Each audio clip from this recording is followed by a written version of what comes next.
O Salmo 63 é um dos meus salmos de vida.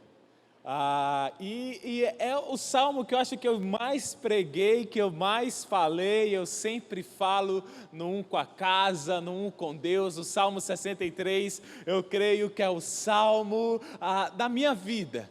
Ó Deus, Tu és o meu Deus, eu te busco intensamente. Mas Deus falou comigo para eu falar do Salmo 57. Nós vamos conversar hoje sobre o Salmo 57, um salmo que eu nunca tinha estudado a fundo, nunca tinha prestado atenção. Como é fantástico este salmo. Hoje nós vamos falar como vencer os problemas. Como você pode vencer os seus problemas. Como vencer qualquer problema baseado no Salmo 57. Salmo 57, você pode falar decorado. Misericórdia, ó Deus, misericórdia, pois em Ti a minha alma se refugia. Eu me refugiarei à sombra das Tuas asas, até que passe o perigo. Clama ao Deus Altíssimo, a Deus que para comigo cumpre o seu propósito. Dos céus Ele me envia a salvação, põe em fuga os que me perseguem de perto. Deus envia o seu amor e a sua fidelidade. Estou em meio a leões, ávidos para devorar. Seus dentes são lanças e flechas, suas línguas são espadas afiadas. Se exaltado, ó Deus, acima dos céus, sobre toda a terra esteja a tua glória. Preparam armadilhas para os meus pés, fiquei muito abatido. Abriram uma cova no meu caminho, mas foram eles que nela caíram. Meu coração está firme, ó Deus, meu coração está firme. Cantarei ao som de instrumentos. Acorde minha alma, acordem harpa e lira. Vou despertar a alvorada. Eu te louvarei, ó Senhor, entre as nações. Cantarei teus louvores entre os povos. Pois o teu amor é tão grande que alcança os céus. A tua fidelidade vai até as nuvens.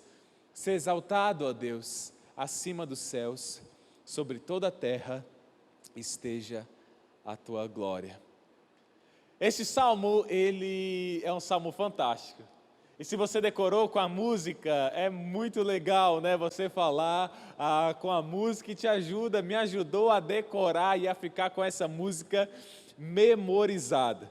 Agora, para falar fora a música, fica um pouco mais difícil depois que você decorou com a música. Mas Deus seja louvado, eu tenho certeza que se você decorou com a música, esse salmo ele sempre vai voltar e vai voltar e vai voltar à sua mente. Parabéns a todos que conseguiram decorar o Salmo 57. E hoje eu quero fazer um estudo focado neste salmo. Eu quero focar, olhar para este salmo. Este salmo ele foi escrito quando Davi estava fugindo de Saul. Ele estava fugindo de Saul, Saul estava com um exército atrás de Davi, e Davi estava escondido agora numa caverna numa cidade que se chamava Adulão. Por isso que a caverna se chama Caverna de Adulão. Não que Adulão é uma pessoa, Adulão é uma cidade, e essa caverna ficava nesta cidade. Então, quando Davi escreveu este salmo, você viu até mesmo na meditação, ele escreveu, ele estava com medo, ele estava temente o que ia acontecer com ele, e ele busca encontro em Deus. Mas eu quero te dar o contexto antes de Davi estar nessa caverna. Talvez você não conheça a história de Davi, e eu quero mostrar para você o que aconteceu com Davi, para que ele chegasse até esta caverna, fugindo de um rei com o seu exército. Em 1 Samuel, no capítulo 16, nós vemos que Davi, o capítulo de 1 Samuel, capítulo 16, é mostrando Deus ungindo o novo rei. Então Samuel vai à casa de Jessé. E lá em Jessé, depois de passar todos os irmãos, mostrando os irmãos mais velhos, mais fortes, o seu pai lembra de um filho quase que esquecido, que estava cuidando das suas ovelhas. Davi aparece para Samuel, Deus fala: olha, eu não vejo como o homem vê a aparência, mas o Senhor vê o coração. Davi, ele é ungido como rei. Davi é ungido, você será o próximo rei. Mas o que acontece com Davi? Nada. Não aconteceu nada. Depois de ele ter sido ungido, ele volta a cuidar das ovelhas, os seus irmãos vão para a guerra e nada acontece com Davi. Ele voltou a cuidar das ovelhas de seu pai.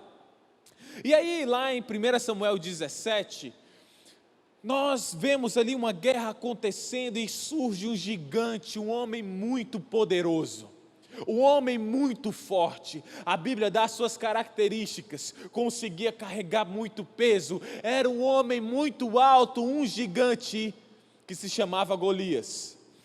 E todo dia ele desafiava o povo de Deus, todo dia ele ia lá e desafiava Israel, e não tinha ninguém que tinha coragem de lutar contra ele. Então veio o pequeno Davi, ouviu essa história, e nós temos em 1 Samuel 17 a sua grande batalha, a sua grande vitória, onde Deus luta por Davi e ele vence o gigante Golias.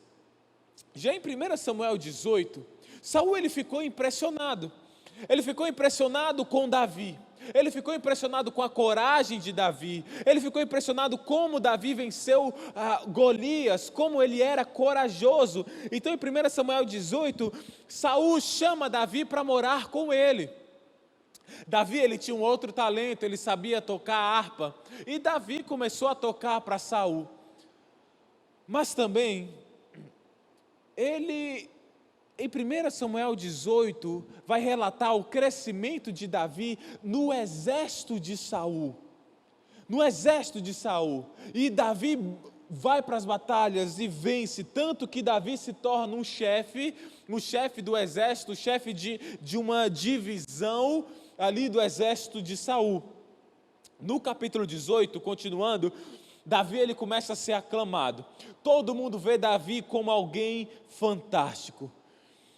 E ainda em 1 Samuel 18 diz que Deus estava com Davi, ele ia para as batalhas, vencia, ele começou a crescer no exército de Saul, e o povo vê em Davi um herói. O exército que persegue Davi, agora lá na caverna de Adulão, quando ele escreve Salmo 57, era o exército que Davi chefiava. O Senhor estava com ele, ele tinha muitas vitórias. Porém, lá em 1 Samuel 18, quando Davi voltava de uma guerra, as mulheres começaram a cantar: Saul matou milhares, mas Davi matou dezenas de milhares. Deixa eu contar um segredo. Quando o rei ouviu isso é um sinal de uma liderança fraca. Quando o rei ouviu isso, Saul matou milhares, Davi matou dezenas de milhares. Ele falou: o que falta então para Davi senão um reino? Saul nesse momento ele percebeu que Deus estava preparando Davi para assumir o seu local. A promessa de Deus ia se cumprir. Então isso gerou um ciúmes no coração de Saul. E a partir daí começa-se uma perseguição. Ainda no capítulo 18, e vai para 19, chega até o 20, mostra Saul tentando matar de todas as formas Davi. No 19 e 20, nós temos uma linda história de amizade de Jonatas com seu amigo Davi, onde Saul procurava matá-lo, mas Jonatas ia trabalhando, ia falando para Davi para livrar a sua vida. Mas no capítulo 20 surge um grande problema. Saul enlouqueceu e começou agora uma perseguição mais feroz contra Davi. Davi se despede do seu amigo Jonatas. No capítulo 21, Davi vai buscar o sacerdote Aimeleque e ele vai buscar instruções divinas. Depois ele foge para Gate. E aí, se você lembrar, Gate era a cidade de Golias, que era Golias de Gate, que era uma cidade dos filisteus, cujo Davi ia lutar contra. A perseguição de Saul era tão grande que Davi ele teve que fugir para para Gate, para a cidade dos filisteus, para fugir de Saul. Lá em Gate, Aquis era o rei dos filisteus, e ele reconheceu Davi, e ele vai tentar fazer algo, ele vai tentar pegar Davi, matar Davi, e tentou e levou, Davi chegou à sua presença. Davi, ele começa a babar, a bater a sua mão e se fingir de doido. Aquis fala, olha, larga para longe esse homem, porque ele ficou maluco.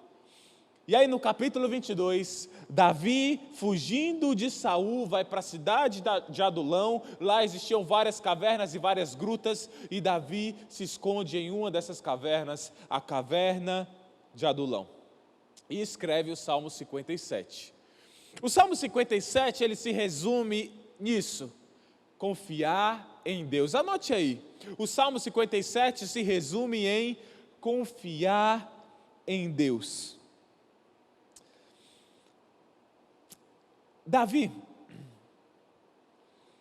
ele estava sofrendo agora a maior crise de sua vida. Davi estava no pior momento de sua vida. Ele não tinha mais nenhuma propriedade, ele não podia voltar à casa de seu pai Jessé, ele não podia consultar seus familiares, ele não tinha um lar para voltar, ele não tinha uma cidade para voltar, ele estava na cidade de Adulão, numa caverna, e era o pior momento da história de Davi até agora. Você não ficaria com medo? Você não ficaria assustado sabendo que o Bolsonaro está com todo o exército brasileiro correndo atrás de você? Eu não, eu sou corajoso, eu não tenho nenhum medo. Você ficaria todo assustado, você iria lá para o interior, não sei nem onde, Taquatiara é perto, Parintins, Tefé é perto, você ia se esconder lá na cabeça do cachorro, numa oca, sei lá, com medo do Bolsonaro. E a mesma coisa, Davi estava fugindo, Davi não queria morrer. E aí ele mostra para onde que ele fugiu. Apesar dele estar numa caverna, apesar dele ter um exército que ele formou depois, um exército pessoal de 400 homens, ele está dizendo aqui onde deve estar a nossa confiança. Onde deve estar a nossa confiança? Não em uma caverna, não em 400 homens, soldados, não no meu poder, não na minha habilidade de guerrear, mas a nossa confiança deve estar em Deus. Diga comigo, a minha confiança deve estar em Deus. E é isso que o Salmo 57 quer falar. E olhando todo esse contexto, olhando tudo isso que aconteceu, nós vemos Davi com medo, mas ele olha para o seu futuro e ele não tem qualquer esperança. Ele olha para o seu futuro e ele está com medo, ele não tem para onde voltar, os povos ao redor ele guerreou contra. E o que ele faz? Ele confia em Deus. Gente, nós estamos vivendo a última época. Nós estamos vivendo os últimos tempos. A Bíblia já falava das pandemias, a Bíblia já falava desses sofrimentos, dessas crises financeiras. E o que me impressiona somos nós cristãos que não confiamos em Deus no momento de crise. Não confiamos em Deus no momento de sofrimento. Nos desesperamos fácil. Nos assustamos fácil, olhamos para a vida que tínhamos, para o dinheiro que recebíamos e ficamos desesperados. E Davi dá um tapa na nossa cara, mostrando que mesmo em meio a todos esses problemas, mesmo em meio a esse abandono, a essa perseguição, a sua esperança, a sua confiança estava em Deus. Ei, cristão, se você é um cristão, Deus quer que a sua confiança esteja nele, não em circunstâncias, não em dinheiro, não em família, não em homens falhos, mas a sua confiança deve estar em Deus. Vamos entrar um pouco agora no Salmo 57. E o Salmo 57 começa assim: misericórdia, ó Deus, misericórdia. Misericórdia, ó Deus, misericórdia. Davi, ele estava precisando de um livramento. Ele estava pedindo a ajuda de Deus. E Davi, no medo, ele estava com medo, sim. Ele estava com medo, sim. Ele estava temeroso, claro. O medo nós vamos sentir em algum momento, mas o que Davi fez? Ele jogou esse medo para Deus. Ele pegou o medo e falou assim: Deus, misericórdia, tem amor, me ajuda. Ele lançou o medo dele para Deus, e aquilo que diz em 1 Pedro 5,7, lancem sobre ele, lancem sobre Jesus, lancem sobre Deus toda a vossa ansiedade. O medo vai vir, mas o que Davi está nos ensinando é que, cara, joga para Jesus, pega o medo e lança para Deus. 1 Pedro 5,7, quando estivermos com medo, quando olharmos para o futuro e não sabermos, ele foi incerto, o nosso papel é lançar em Deus. É lançar em Deus. Filipenses 4,6 também fala: não andeis ansiosos por coisa alguma, mas em tudo, pela oração e súplicas, e com ação de graças, apresentem seus pedidos a Deus. No momento de medo, devemos lançar o nosso medo para Deus. Mateus 11, 28 a 30, olha o que Jesus fala: venham a mim todos que estão cansados e sobrecarregados, e eu lhes darei descanso. Tome sobre vocês o meu jugo e aprendam de mim, pois sou manso e humilde de coração, e vocês encontrarão descanso para as suas almas, pois o meu jugo é suave e o meu fardo é leve. Você está cansado, você está sobrecarregado, você está com medo. Jesus fala: vem, vem, vem, vem. Parece que a única coisa que a gente, tudo é de Deus, o universo é de Deus, e Deus, ele pede assim: olha, só falta uma coisa, é o seu medo. Só falta uma coisa, a sua confiança, a sua ansiedade. Me dá isso também. Quando Davi, ele fala, uma coisa eu quero explicar.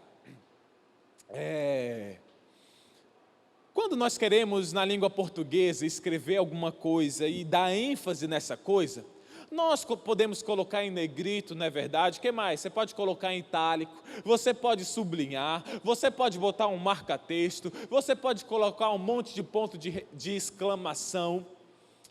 Mas para os judeus, quando eles queriam enfatizar alguma coisa, eles repetiam. E Davi, quando ele falava misericórdia, ó Deus, misericórdia, não é para a música ficar legal. Misericórdia, ó Deus, misericórdia, ele está clamando, ele está pedindo, ele está fazendo um superlativo da misericórdia de Deus. E sabe o que é incrível? Que essa palavra misericórdia, ela vem do hebraico de uma palavra chamada Shanam. Shanam. E essa palavra no hebraico, ela diz o seguinte: o que significa misericórdia? Ser gracioso, mostrar favor, ser misericordioso. Deus tem misericórdia de você, Deus é gracioso, Deus mostra favor para você, Deus tem misericórdia de você, Deus é misericordioso, Deus, Ele te ama, Ele olha para o seu sofrimento, Ele olha para a sua dor e Ele tem misericórdia. O nosso Deus olha para você, olha para a sua vida e tem misericórdia. Ele se compadece, Ele sente, Ele olha para o seu sofrimento. E Ele não olha alheio. Deus olha para a sua dificuldade e Ele olha para você e Ele tem misericórdia. Efésios 2,4 diz assim: todavia, Deus que é rico em misericórdia, pelo grande amor que nos amou. O nosso Deus, Ele é rico em misericórdia. Misericórdia é ser gracioso, mostrar favor. Deus quer mostrar favor a você. Deus te ama, Deus tem misericórdia de você, Deus tem amor por você, Ele é rico em misericórdia. Ele é rico em misericórdia. Mas para isso, gente, você precisa jogar para Deus. Olha só, até mesmo Jesus, olha o que Jesus fez quando ele sentiu um forte medo, uma forte angústia. Olha só em Marcos 14, 34 e vamos ler até o 36. Marcos 14, 34 e vamos ler até o 36. Fala assim: Jesus lhes disse: a minha alma está profundamente triste, numa tristeza mortal, fiquem aqui e vigiem. Indo um pouco mais adiante, prostou-se e orava para que, se possível, fosse afastada dele aquela hora, e dizia: Abba, Pai, Papai, tudo te é possível, afasta de mim este cálice, contudo, não seja o que eu quero, mas sim o que tu queres. Joga para Deus, irmão. Joga para Deus, minha irmã. Você está com medo, você está ansioso, você está olhando para o futuro, está olhando para a despensa acabando, você está olhando para a família sendo destruída. Ore a Deus, joga para Deus. Deus, Ele pede: joga para mim. Você precisa falar, você precisa pedir. Filipenses 4:6, como eu já falei, tudo pela oração e súplicas.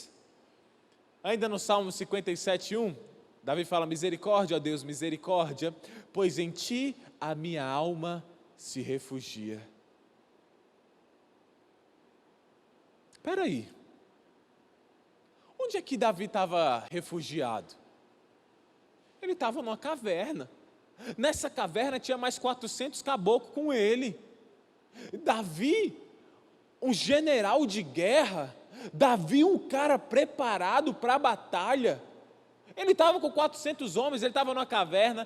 Isso era uma estratégia militar também. Você lembra aqueles se você já assistiu um filme que tinha um castelo, você percebe que aquela torre principal, ela é estreita, a escada é estreita, só consegue subir de uma pessoa em uma pessoa. Isso era uma estratégia militar também. O castelo estava sendo invadido, o rei subia com a sua guarda lá para a torre mais alta, e o outro exército podia ser muito mais numeroso. Ele ia subindo aquela escada, mas só ia subindo de um em um. Isso dava a possibilidade de ir matando de um em um e resistir o maior tempo possível, até mesmo ganhar, por causa dessa estratégia. E Davi estava usando essa estratégia. Davi estava numa caverna, tinha 400 homens, ia entrando de 400 e 400, não sei, de 200 e 200, e os 400 dele iam para a guerra, iam matar, era uma estratégia que ele estava usando. Mas Davi, ele fala assim: olha, pois na caverna de Adulão a minha alma se refugia. Não, Davi, ele falou: pois em ti a minha alma se refugia. Davi, ele não confiou na caverna. Davi, ele não confiou em homens. Ele sabia. Ele estava tomando cuidado, ele estava usando a máscara, ele estava passando o álcool em gel, ele estava tomando cuidado, ele estava fazendo ali uma reserva, ele estava se cuidando, ele estava tentando. Mas sabe, Deus, eu estou tentando, Deus, mas sabe, essa caverna não é nada comparada a você. Sabe, Deus, isso que eu estou fazendo não é nada comparado a você. Meu Deus, Tu és o meu refúgio. Deus, a minha alma se refugia em Ti, não em coisas, não em pessoas. Não confie em nada. Não confie nas finanças, não confie na ciência, não confie na medicina, em riquezas, bens, família, igreja. Essas coisas são boas, com certeza. Mesmo que você tenha toda a azitromicina, não confia nisso.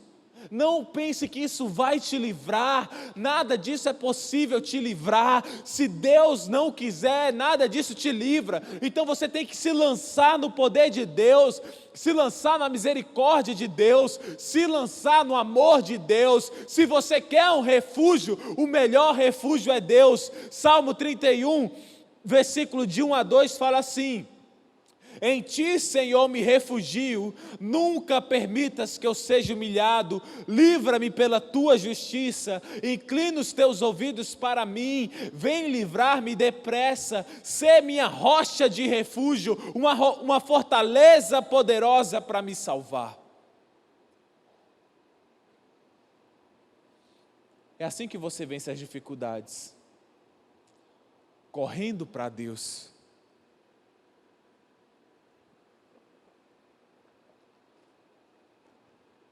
Fazendo Deus o seu refúgio.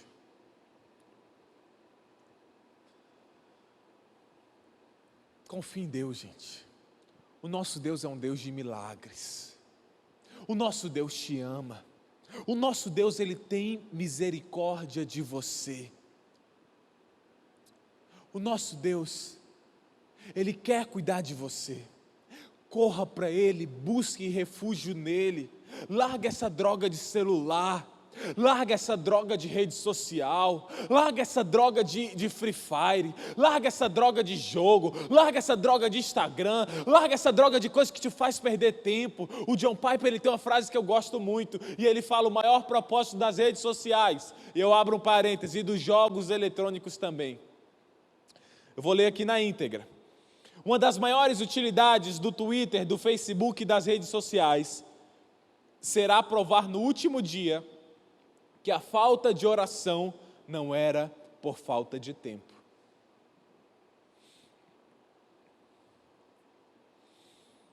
Você tem que deixa essa droga, cara, você não vai chegar a lugar nenhum sem oração. Larga esse vício, larga esse celular, larga esse computador, larga essa televisão e vai orar, porque sem Deus nada adianta. Sem Deus não adianta o quanto de dinheiro você tem na conta, sem Deus não adianta o tanto de vitamina que você toma, sem Deus não adianta a sua casa, o seu carro, nada. Se não for Deus, gente, toda essa esperança que colocamos em qualquer coisa é vão. Vá orar, vá orar a Deus. E aí ele continua: eu me refugiarei à sombra das tuas asas, até que passe o perigo. Presta atenção, até que passe o perigo. Ele não se refugiou em Deus em 2 minutos. Ele não foi para um fast food. Ele não fez um drive-thru da oração. Quanto mais rápido, melhor. Pediu, chegou. Colocou a moeda, caiu. Não, ele fez isso até que passe o perigo. E eu quero te chamar a atenção, porque Jesus, ele fala a mesma coisa. Olha só, Lucas 18, 7 a 8. Lucas 18, 7 a 8. Eu tenho que te dar a oportunidade de abrir na sua Bíblia. Eu tenho que fazer isso por você. Eu tenho que te ajudar. Abra na sua Bíblia. Abra agora. Eu preciso fazer isso por você. Você precisa ler esses versículos. É uma chave que vai mudar completamente a sua vida. Abra aí, Lucas 18, 7 a 8. Lucas 18, 7 a 8.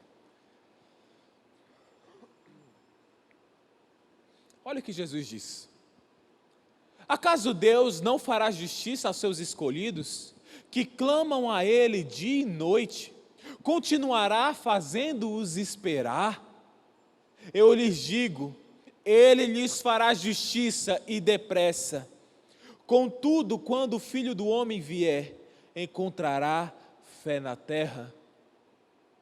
Jesus, ele está falando: olha, se você clamar a Deus dia e noite, se você tiver uma oração que persista, se você tiver uma oração, se algo te leva de joelhos dia e noite, a Bíblia fala que Deus vai responder. Deus não vai te fazer continuando a esperar. Deus, ele vai te responder. E aí Jesus, ele termina com um ar de decepção.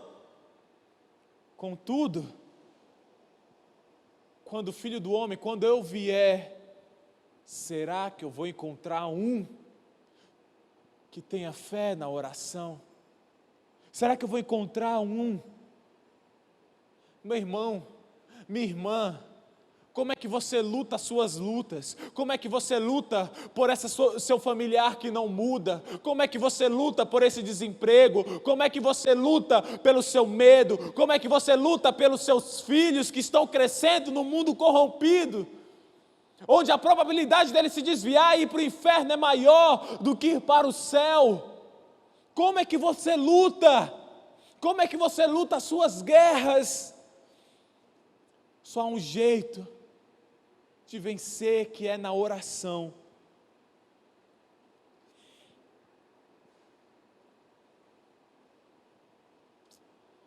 Eu já gostei muito de usar as redes sociais, adorava.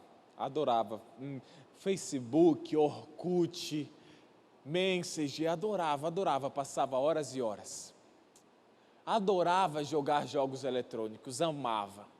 Dota, Mu, Ragnarok, RF, World of Warcraft, League of Legends, adorava, jogava. Gente, mas essas coisas têm me dado um nojo. Eu, uma pessoa que jogava tanto, agora tenho um nojo. Tenho uma raiva. Sabe por quê? Porque eu vejo quão isso tem destruído o futuro dos nossos jovens. E eu não estou falando dos jovens da sociedade, estou falando da nossa igreja. Gente, eu vejo o quão vocês têm perdido tempo na frente de uma rede social, na frente de um WhatsApp, na frente de um jogo, de um celular jogando.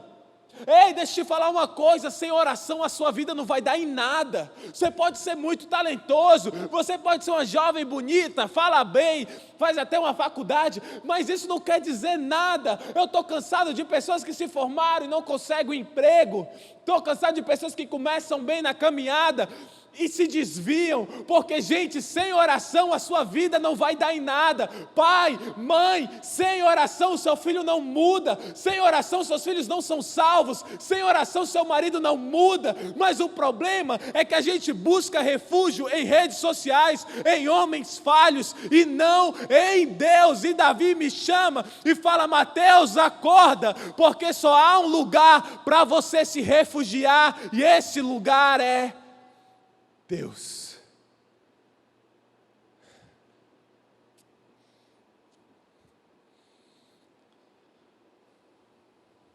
Isso tem destruído a sua vida. Adulto, se você não orar, a sua vida não vai dar em nada. Adolescente, sem oração a sua vida não vai dar em nada. No versículo 2, agora estou indo para o 2. Olha só o que Davi fala: clamo ao Deus Altíssimo. Ele fala mais uma vez: eu clamo, eu oro. Gente, nós estamos na hora da oração. Gente, nós estamos na época de orar. Gente, nós estamos no momento de lutar. Para de esperar em pessoas, para de esperar em filho, para de esperar em marido, para de esperar em mulher, para de esperar em chefe, para de esperar em amigo, em líder, em pastor. Todas essas pessoas são falhas. Espera no Deus Todo-Poderoso, no El Shaddai, no Príncipe da Paz, naquele que criou os céus e a terra, naquele que tem o poder de em um segundo mudar toda a sua história. Você crê que Deus tem poder? Você crê que Deus é poderoso? Você crê que Deus pode mudar o curso de uma nação em um segundo? Nosso Deus pode. E Davi ele fala: eu clamo a Deus, eu clamo, eu oro, eu peço, eu grito. O Salmo 91 que você conhece. Olha só: aquele que habita no abrigo do Altíssimo. Não, eu habito no abrigo do Altíssimo aqui no meu celular. Abrigo no abrigo do Altíssimo, jogando futebol, assistindo a droga da TV. Eu habito no abrigo do Altíssimo. Que mentira! Quem ama a Deus está perto dele. Olha só: aquele que habita no abrigo do Altíssimo e descansa à sombra do Todo-Poderoso, pode dizer: tu és o meu refúgio, a minha fortaleza, o meu Deus em quem confio. Tu, Deus, Ele o livrará do laço do caçador e do veneno mortal, Ele o cobrirá com suas penas, e sob as suas asas você encontrará refúgio. A fidelidade dele será o seu escudo protetor, você não temerá o pavor da noite, nem a flecha que voa de dia, nem a peste que se move sorrateira nas trevas, nem a praga que devasta ao meio-dia. Olha que atual. 1000 poderão cair ao seu lado, 10.000 à sua direita, mas nada o atingirá. Você simplesmente olhará e verá o castigo dos ímpios. Se você... Ele te dá uma condição. Se você fizer do Altíssimo o seu refúgio, nenhum mal atingirá, desgraça alguma chegará à sua tenda, porque a seus anjos ele dará a ordem ao seu respeito, para que o protejam em todo o seu caminho, com as mãos ele o segurarão, para que você não tropece em pedra alguma. Você pisará o leão e a cobra, pisoteará o leão forte e a serpente. Porque Ele me ama, eu o resgatarei, eu o protegerei, pois você conhece o meu nome. Ele clamará a mim e eu lhe darei resposta, e na adversidade estarei com ele. Vou livrá-lo e cobri-lo de honra. Vida longa eu lhe darei e lhe mostrarei a minha salvação. Não sei se você percebe, mas no Salmo 91 é Deus, é buscar refúgio em Deus, é buscar abrigo em Deus, é Deus, é Deus, é Deus, é Deus, é Deus, mas você vai dormir 5 horas da manhã e você vendo qualquer besteira na TV, que você está de quarentena, mas quanto tempo você passou orando? Quanto tempo você sentou e falou, Deus, vamos conversar? Gente, a sua vida não vai dar em nada. Gente, eu vou te ser sincero, a minha vida era para ser uma droga, um lixo. Eu tinha todas as probabilidades de ser um nada, e eu não sou nada comparado a Deus, mas um pouco dessa miséria que eu tinha, e a flor que Deus fez nascer na minha vida, foi por causa de oração, porque eu não sou capaz de nada. Sem oração nada acontece. Sem oração, gente, até o seu domínio próprio, até o seu amor mais às pessoas, tudo vem pela oração.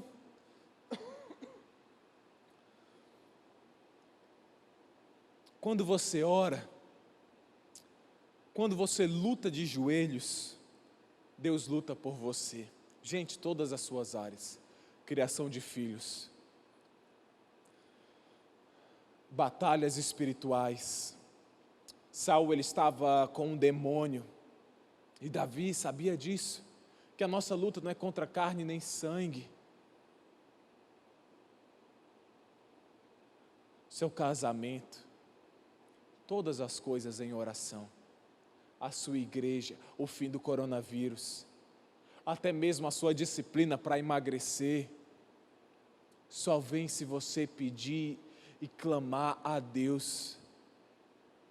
Gente, eu olho meus cadernos de oração passados, eu falava, Deus me dá força, Deus me dá força para amar mais, Deus me dá força para te servir mais, Deus me ajuda, Deus me transforma, Deus tira a minha língua mentirosa, Deus tira a minha ira, Deus tira o meu ódio pelas pessoas, Deus tira a minha vontade de comer descontroladamente, Deus me dá disciplina para emagrecer, Deus me dá disciplina para estudar.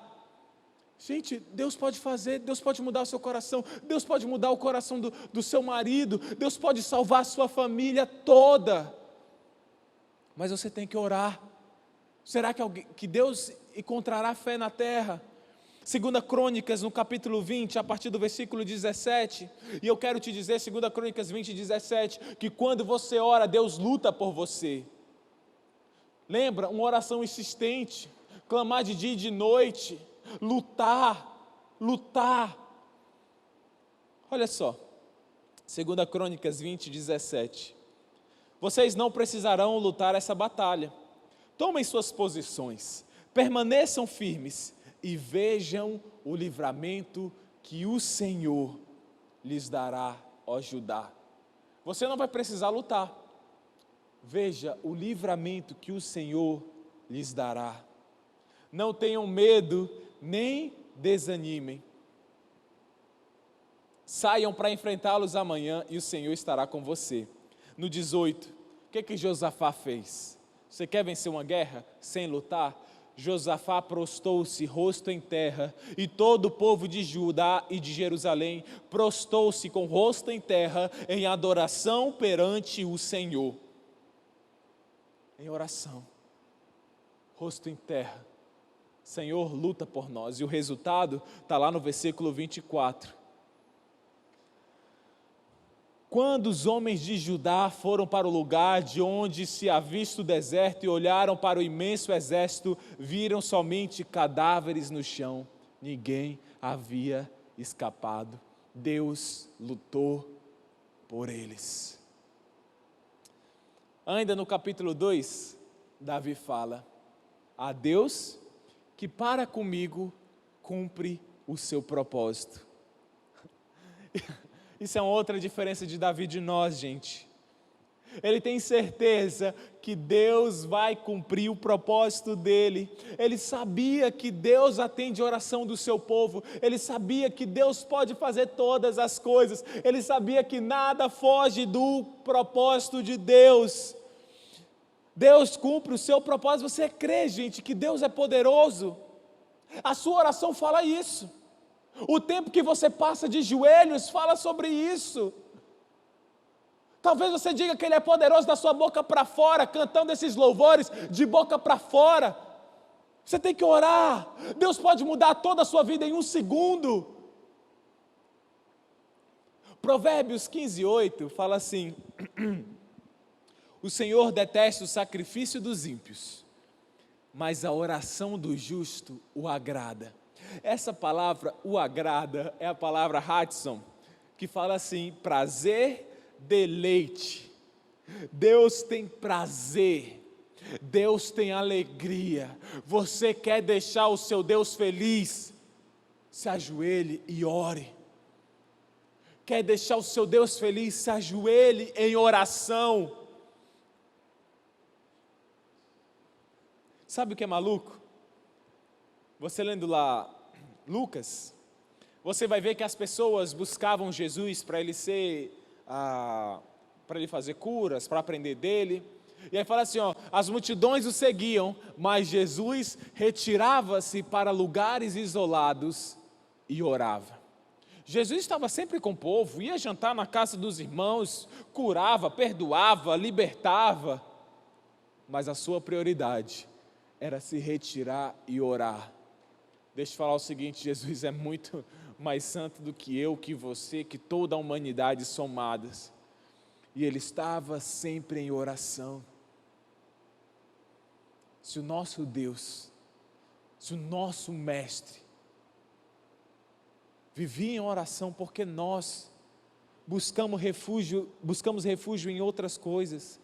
Confie que Deus te ama, Deus te ama, Deus te ama, Deus é louco por você, Deus deu o seu próprio filho por você, cabeça dura, Deus te ama, Deus te ama. Isaías 64:4 fala assim: desde os tempos antigos ninguém ouviu, nenhum ouvido percebeu e olho nenhum viu outro Deus além de ti, que trabalha para aqueles que nele esperam.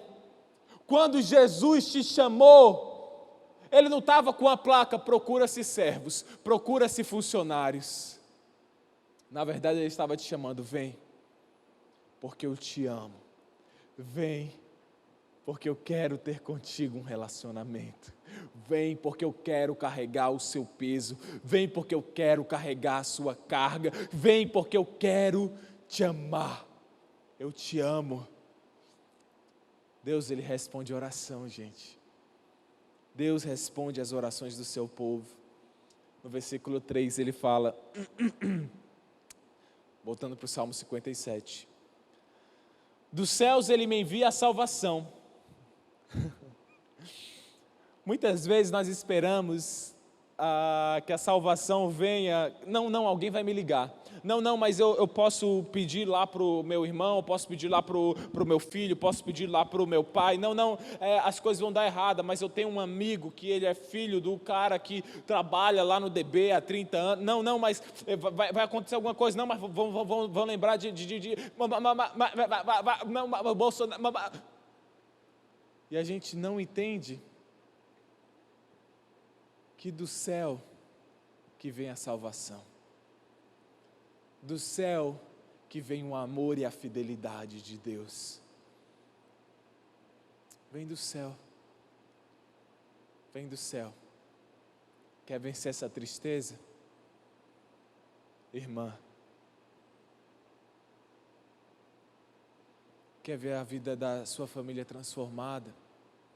Quer ver a sua própria vida transformada? Olhe para o céu. Peça de Deus.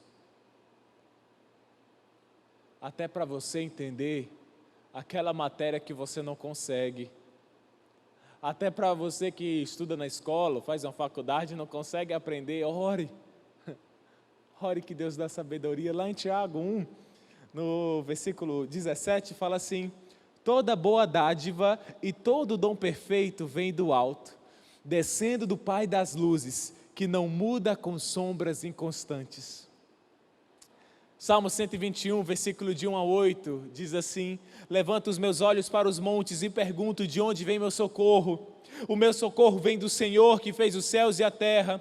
Ele não permitirá que você tropece, o seu protetor se manterá alerta. Sim, o protetor de Israel não dormirá, ele está sempre alerta. O Senhor é o seu protetor, como sombra que o protege, ele está à sua direita. De dia o sol não ferirá, nem a lua de noite. O Senhor o protegerá de todo mal, protegerá a sua vida. O Senhor protegerá a sua saída, a sua chegada, desde agora para sempre. Em Isaías 49:15 diz assim: será que uma mãe e um pai podem esquecer o filho que gerou? Sim, ainda que possam esquecer, eu não me esquecerei de você. Eu não me esquecerei de você. Você pode confiar em Deus. Depois Davi continua: põe em fuga os que me perseguem de perto. O que aconteceu com Saul? Saul foi envergonhado.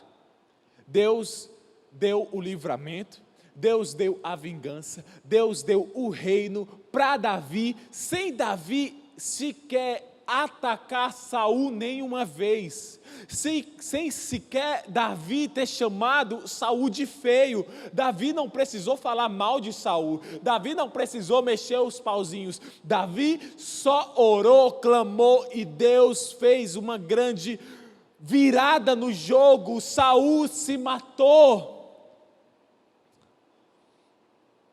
Não procure se vingar. Tem alguém que está te perseguindo, tem alguém que está te perseguindo em qualquer lugar. Deixa Deus trabalhar, lute as suas lutas de joelhos. Romanos 12:19 fala assim, Romanos 12:19, amados, nunca procurem vingar-se, mas deixem com Deus a ira, pois está escrito: minha é vingança, eu retribuirei, diz o Senhor. Davi continua: Deus envia o seu amor e a sua fidelidade. Deus envia o seu amor e a sua fidelidade. Se ajoelhe, ore, que Deus vai enviar o amor dele, a fidelidade dele para você, na sua vida. Você vai ver o poder de Deus agindo na sua vida, você vai ver o poder de Deus tocando no seu coração. O que eu preciso fazer, pastor? Se refugie em Deus. Em Deus você pode descansar.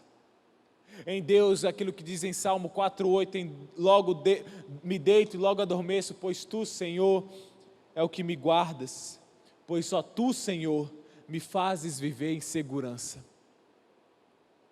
Salmos 4:8.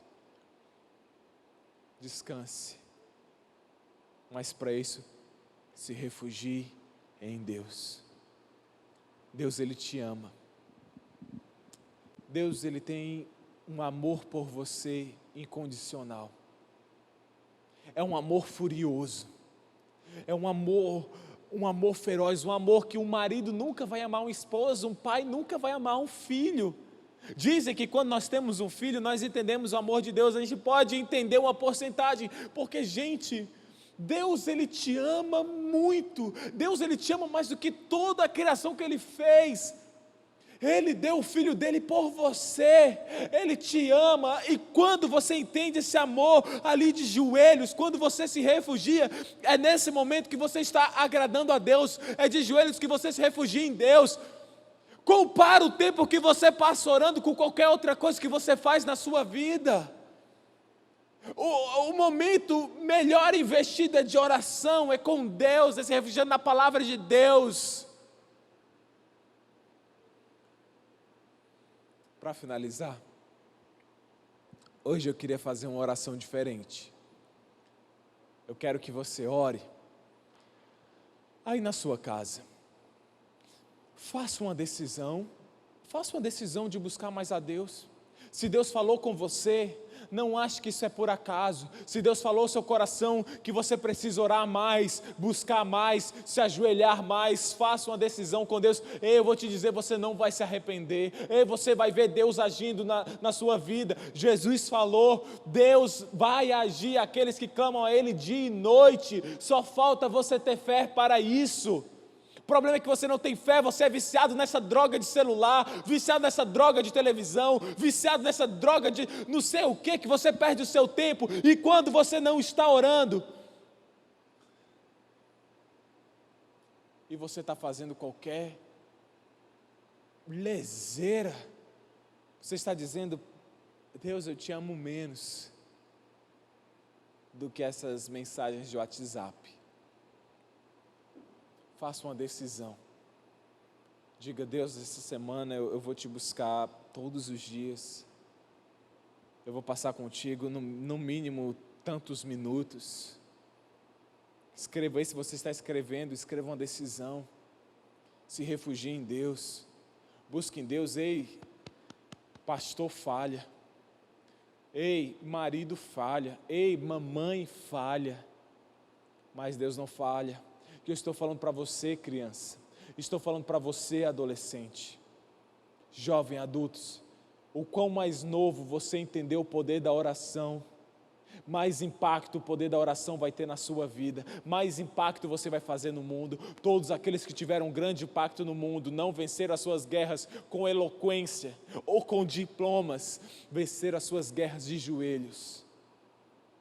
Faça uma decisão. E para finalizar, mais uma vez, eu quero que você faça uma oração comigo. Se você sabe essa letra, você vai fechar os seus olhos e você vai cantar. Se não, você pode olhar a letra que vai aparecer na tela e cante esse louvor.